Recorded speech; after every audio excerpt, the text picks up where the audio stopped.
අයිබෝවන් සුබ දවසක් සියලුම දෙනාට. ඉතින් අදත් අපි අලුත් වීඩියෝ එකක් අරගෙන ආවා. ඉතින් අද දවසේ අපි වැඩි අවධානයක් යොමු කරන්න බලාපොරොත්තු වෙනවා මේ වන විට මැද පෙරදි කලාපයේ ඇතිවෙමින් පවතින මේ යුදමය තත්ත්වය තේ වෙළඳපොළ සඳහා කුමන ආකාරයේ බලපෑමක් එල්ල කරයිද කියලා.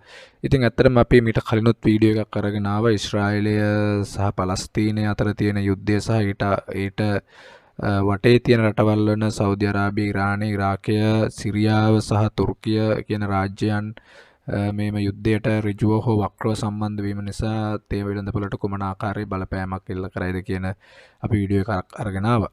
ඉතින් අද දවසෙත් අපි තවදුරටත් මේ පිළිබඳ කතා කරන්න බලාපොරොත්තු වෙනවා. ගොඩක් වෙලාවට දැනට යේමනය, සෞදි අරාබිය සහ රුසියාව සහ යුක්‍රේනය ආශ්‍රිතව ඇතිවන යුදමය තත්ත්වය සහ ඒ විදේශ බලපෑම් එක්ක මැද පෙරදි කලාපයේ තේ වෙළඳපොළට කුමන තත්ත්වයක් ඒද කියලා අපි කරුණු සොයා බැලීමක් කරලා බැලුවා. ඉතින් ඒක ටිකක් සංකීර්ණ තොරතුරු ටිකක් තමයි තියෙන්නේ. නමුත් අපි එකෙන් කීපයක් ඔබට ඉදිරිපත් කරන්න දවසේ බලාපොරොත්තු වෙනවා. ගොඩක් වෙලාවට යුද්ධයේ තියෙන මේ තියෙන කොන්ෆ්ලික්ට්ස් වල තියෙන ලොකේෂන් එක, ඒකේ තියෙන සංකීර්ණභාවය, කොච්චර කාලයක් මේක යුද්ධේ යනවද, මේකේ තියෙන පොටෙන්ෂල් ඉම්පැක්ට්ස් මොනවද කියලා අපිට නැරෝ කරගන්න පුළුවන් වුණා කීපයකට. ඉතින් අද දවසේ අපි කතා කරන්නේ මේ මිඩල් ඊස්ට් ටී මාකට් එකට දැනට පවතින යුදමය තත්ත්වයේ කුමන ආකාරයේ බලපෑමක් කරයිද කියලා. ඉතින් පළවෙනි කාරණය තමයි ඇත්තටම මේ සප්ලයි චේන් ඩිස්රප්ෂන් එකක් දැනට සිද්ධ වෙමින් පවතින. ඔබ දන්නා ගොඩක් වෙලාවට මේ ෂිපින් රූට්ස් වල තියෙන එහෙම නැත්නම් ලොජිස්ටික් ෆැසිලිටිස් වලට සිදුවෙන බාධා යම් කිසි ප්‍රමාණයක් මේ වෙන විට රතු මුහුද, මධ්‍යධරණීය මුහුද ආශ්‍රිතව සිදුවමින් පවතිනවා. ඉතින් මේක ගොඩක් වෙලාවට ෂෝටේජස් එකක් මැද පෙරදිග තේ වෙළඳපොළ තුළ ඇතිවීමේ හැකියාවක් තියෙනවා. ඉතින් මේ ෂෝටේජ් එකක් ඇති වුණොත් ෂිපින් රූට්ස් වලට සිදුවෙන සහ ලොජිස්ටික් වලට සිදුවෙන බලපෑම් නිසා මිල ඉහළ යෑමේ තත්ත්වයක් ඇති වෙන්න පුළුවන්. ඉතින් ගොඩක් වෙලාවට මේක ගොඩක් ලොකු බලපෑමක් වෙන 100%ක්ම තේ ඉම්පෝර්ට්ස් කරන රටවල් තියෙනවා. සමහර මැද පෙරදිග රටවල් තේ නිෂ්පාදනය කරන රටවල් තියෙනවා.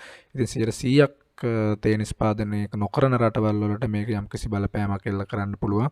මිල වැඩිවීම සම්බන්ධයෙන් දැනට ෂිපින් රූට්ස් වලට සහ ලොජිස්ටික් ෆැසිලිටිස් වලට සිදුවෙන ඩැමේජස් නිසා. දෙවෙනි කාරණය තමයි ගොඩක් වෙලාවට බහුතරයක් මැද පෙරදිග කලාපයේ තියෙන රටවල් සෞදි අරාබිය ඇරුණාම මේ වන විට ගොඩක් වෙලාවට තියෙන ඉකොනොමික් ඉන්ස්ටැබිලිටි එක ටිකක් අඩු, ස්ටැබ්ලයිස් නැති ගතියක් පෙන්නමින් තියෙනවා. ඉතින් මේක ගොඩක් වෙලාවට ඔබ දන්නවා මේ වගේ ස්ටැබ්ලිෂ් නැති අවස්ථාවකදී ගොඩක් වෙලාවට කන්සියුමර්ස්ලා non essential goods වලට යොමු වෙන ප්‍රමාණය අඩු වෙන්න පුළුවන්. එහෙම නැත්නම් non essential goods මිලදී ගන්න තියෙන හැකියාව, එහෙම නැත්නම් ඒක වෙනුවෙන් දක්වන අවධානය අඩුවීමේ හැකියාවක් තියෙනවා. ඉතින් ගොඩක් වෙලාවට තේ කියලා කියන්නේත් non essential good එකක්. ඉතින් economic stability එක නැත්නම් ඒක stability නැතිකම නිසා ගොඩක් වෙලාවට non essential good එකක් වෙන තේවල ඉල්ලුම, එහෙම නැත්නම් තේ මිලදී ගන්නට තියෙන ටෙන්ඩන්සි එක අඩුවීමේ හැකියාවක් තියෙනවා. ඉතින් දැනට වෝ එක යම්කිසි බලපෑමක් කරමින් සිටිනවා අවට රටවල් සියල්ලටම මැද පෙරදිග කලාපයේ යම්කිසි ආර්ථික ස්ථාවරත්වය අඩු කිරීමේ හැකියාවක් තියෙනවා. ඉතින් මේකත් යම්කිසි දුරකට තේ වෙළඳපොළ සඳහා බලපෑමක් කරන්න හැකියාවක් තියෙනවා. තුන්වෙනි කාරණය තමයි ගොඩක් වෙලාවට මේ ඉන්ෆ්‍රාස්ට්‍රක්චර්ස් වලට සිදුවෙන ඩැමේජස්. ඉතින් අපි ඒකට උදාහරණ ඉදිරියේදී අපිට ඉදිරිපත් කරන්න බලාපොරොත්තු වෙනවා. ගොඩක් වෙලාවට අප දන්නා වෝ සිටුේෂන් එකකදී ගොඩක් වෙලාවට රෝඩ්ස් වලට, පෝර්ට්ස් වලට වගේ දේවල් වලට, එහෙම නැත්නම් මාර්ග වලට, නෞකා එන අපි කියනවා වරායවල් වලට යම්කිසි හානි සිදුවීමේ හැකියාවක් තියෙනවා. ඉතින් දැනටමත් යම්කිසි වරායවල් කීපයකට හානි සිදු වෙලා තියෙනවා මැද පෙරදිග කලාපයේ. ඉතින් ඉදිරියේදී යම්කිසි අවදානමකුත් තියෙනවා. ඒ නිසා ගොඩක් වෙලාවට සප්ලයි චේන්ස් එක ඩිස්රප්ට් වීම සහ ට්‍රාන්ස්පෝර්ටේෂන් කොස්ට් එක ඉහළ යෑමක් සිද්ධ වෙනවා. එහෙම නැත්නම් අල්ටර්නේටිව් රූට්ස් හොයන්න සිද්ධ වෙනවා. එහෙම නැත්නම් අඩු අවදානම් රූට්ස් හොයන්න සිද්ධ වෙලා තියෙනවා. ඊට අමතරව අපි කියන insurance cost, shipping cost charges වැඩි වෙලා තියෙනවා මැද පෙරදිග කලාපයේ ආශ්‍රිතව ෂිපින් channels වල. ඉතින් ඉන්ෆ්‍රාස්ට්‍රක්චර් ඩැමේජස් සහ ඒ ආශ්‍රිතව සිදුවෙන බලපෑම් නිසා යම්කිසි බලපෑමක් එල්ල කිරීමේ හැකියාවක් තියෙනවා තේ වෙළඳපොළට. ඒක තමයි තුන්වෙනි කාරණේ, ඉන්ෆ්‍රාස්ට්‍රක්චර් ඩැමේජස් සිදුවීම නිසා ඇතිවෙන බලපෑම.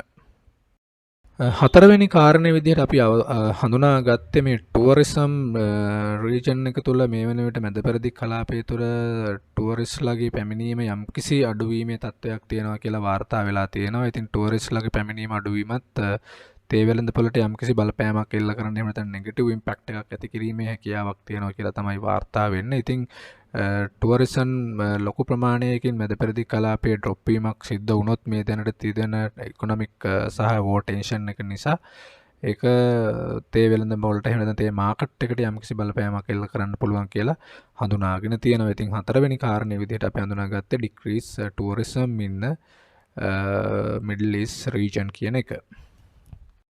ඉතින් පස්වෙනි නෙගටිව් ඉම්පැක්ට් එක විදිහට අපි හඳුනාගත්තේ දැනටමත් හියුමැනිටේරියන් ක්‍රයිසිස් එකක් රීජන් එක තුළ ඇති වෙමින් පවතිනවා. ගොඩක් වෙලාවට ඊශ්‍රායලය, සිරියාව, තුර්කිය ඒ ආශ්‍රිතව, ඉරානය ආශ්‍රිතව. ඉතින් මේකත් එක ගොඩක් වෙලාවට සමහර මිනිස්සු ඩිස්ප්ලේස්ඩ් පීපල් කියන එක නැත්නම් ගොඩක් වෙලාවට පැචස් පිටින්ම ලොකු ප්‍රමාණයක් මිනිසුන් විවිධ ප්‍රදේශවලට සංක්‍රමණය වීමක් සිද්ධ වෙනවා. ඒකත් එක්කම ගොඩක් වෙලාවට ඔබ දන්නවා ෆුඩ් සහ වෝටර් වගේ බේසික්ස් දේවල් වල තියෙන ඇක්සෙසිබිලිටි එක නැති වෙමින් පවතිනවා. ඉතින් මේකත් තවදුරටත් ඉදිරි කාලයේදී ඉම්පැක්ට් වෙන්න පුළුවන් තේ වෙළඳපොළට.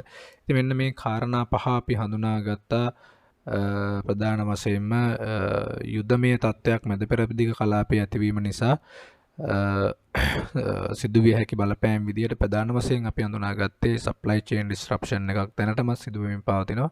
ඊට අමතරව ඉකොනොමික් ඉන්ස්ටැබිලිටි එක අඩු වෙමින් පවතිනවා. එහෙම නැත්නම් ස්ටේබල් නැති ඉකොනොමි එකක් ඇති වෙමින් පවතිනවා රීජන් එක තුල. ඊට පස්සේ ඉන්ෆ්‍රාස්ට්‍රක්චර් ඩැමේජස් සිදු වෙමින් පවතිනවා. ඊට අමතරව ටුවරිසම් අඩු වෙමින් පවතිනවා සහ හියුමැනිටේරියන් ක්‍රයිසිස් එකක් තියෙනවා. ඉතින් මෙන්න මේ කියන නෙගටිව් ඉම්පැක්ට්ස් පහ අපි හඳුනාගත්තා. ප්‍රධාන වශයෙන් මැද පෙරදිග කලාපයේ මේ වන විට තියෙන යුද්ධමය තත්ත්වයන් නිසා තේ වෙළඳපොළට මෙවැනි බලපෑමක් එල්ල වෙන්න පුළුවන් කියලා. ඉතින් අද දවසේ අපි කතා කරේ මැද පෙරදිග කලාපයේ තියෙන යුද්ධමය තත්ත්වය තේ වෙළඳපොළට ජාත්‍යන්තර වශයෙන් කුමන බලපෑමක් එල්ල කරන්න පුළුවන්ද කියලා. අපි අනිත් වීඩියෝ එකකින් ලබන සතියේ ඊළඟට අපි බලාපොරොත්තු වෙනවා මේ යුද්ධමය තත්ත්වය ධනාත්මකව කෙසේ බලපාන්න පුළුවන්ද තේ වෙළඳපොළ කියලා කතා කරන්න. ඉතින් ඒකත් එක්ක අපේ වීඩියෝ එක අපි අදට නවතිනවා. තවත් දවසක අලුත් වීඩියෝ එක හැමෝම බලාපොරොත්තු වෙන. අදට අපි නවතිනවා. ඔබට සුබ දවසක්.